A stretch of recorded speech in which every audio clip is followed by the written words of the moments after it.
If you've been wondering why mortgage rates stubbornly refuse to fall, why stock markets seem to spontaneously panic every few months, and why financial conditions still feel suffocatingly tight, you are not alone. There is obvious friction in the economy right now, and investors are trying to figure out who is actually pulling the strings. The standard financial media narrative tells you to look directly at Washington. They analyze every syllable Jerome Powell utters at his press conferences, selling the idea that the Federal Reserve holds a single magic lever. The story goes that if the Fed simply cuts interest rates, liquidity returns, and all our economic friction disappears. But that narrative ignores a hard boundary on the Federal Reserve's power. They only control short-term rates, specifically the overnight rate banks use to lend to each other. They don't have a direct dial for the interest rates that actually hit your bank account. This yield curve shows exactly where the Fed's power stops. They command the short end on the left, but rates dictating the real economy, like 30-year mortgages and corporate debt, sit on the far right. Those long-term yields float freely, driven by global supply and demand.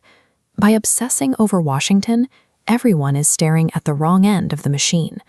The true anchor holding the global financial system together for the past 30 years doesn't live in the United States. It starts in Tokyo, inside the Bank of Japan. To understand Japan's grip on global capital, we have to rewind to 1992. When the Japanese asset bubble burst, their real estate and equity markets collapsed. The economy entered a 3-decade period of absolute stagnation. There was zero real growth, zero inflation, and zero wage expansion. Central banks typically cut interest rates to stimulate growth, so the Bank of Japan cut them all the way to zero. When that failed to restart the economy, they took rates negative. And when even that wasn't enough, they introduced yield curve control. This line chart shows how yield curve control operated in practice.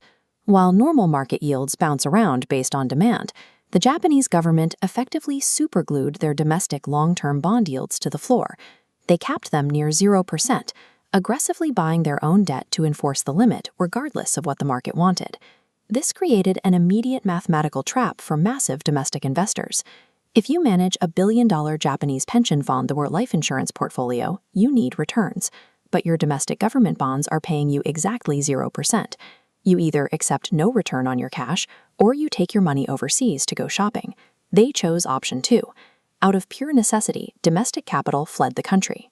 Over the ensuing decades, this immense outflow of cash transformed Japan into the world's largest net creditor nation, heavily subsidizing Western markets and quietly functioning as the world's ATM. This dynamic created what became the primary engine for global liquidity over the last 30 years, a massive structural mechanism known as the yen carry trade. This flowchart breaks down the mechanics. Step 1 is simple. An investor goes to the Japanese markets and borrows capital in yen, locking in those artificially enforced near-zero interest rates. For step 2, they convert that borrowed yen into US dollars. They take those dollars and buy higher-yielding foreign assets, like a U.S. Treasury yielding 4%. After factoring in minor fees and currency hedging, the investor takes home the difference, pocketing the spread. When borrowing costs are practically free, you don't limit yourself to safe government bonds. This trade quickly expanded. Trillions of dollars in cheap Japanese capital poured directly into U.S. tech stocks, American real estate, and corporate debt. If an asset had a pulse and yielded more than 0%, this trade bought it. But in 2024, the one assumption holding this entire structure together broke.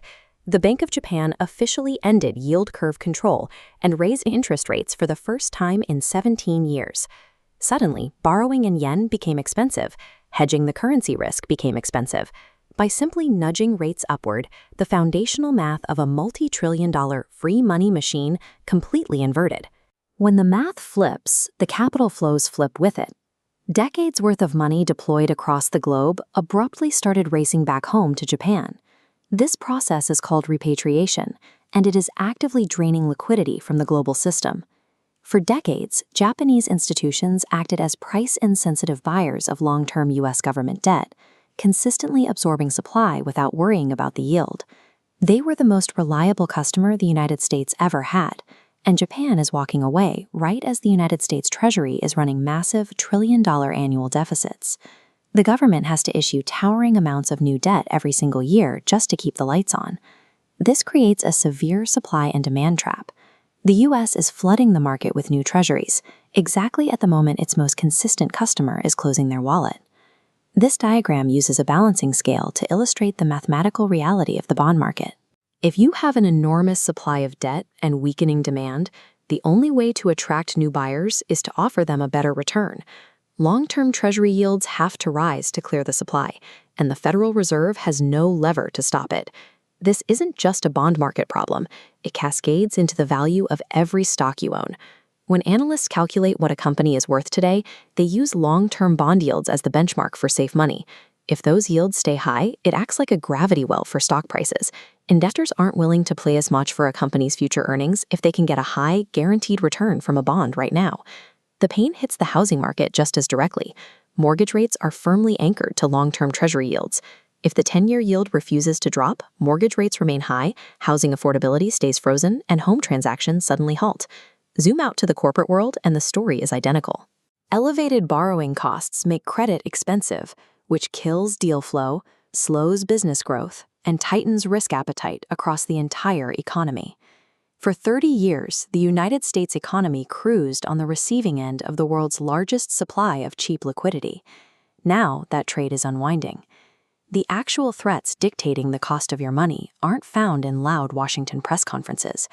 They are buried deep in the plumbing of the global bond market, quietly rewriting the math that holds everything together.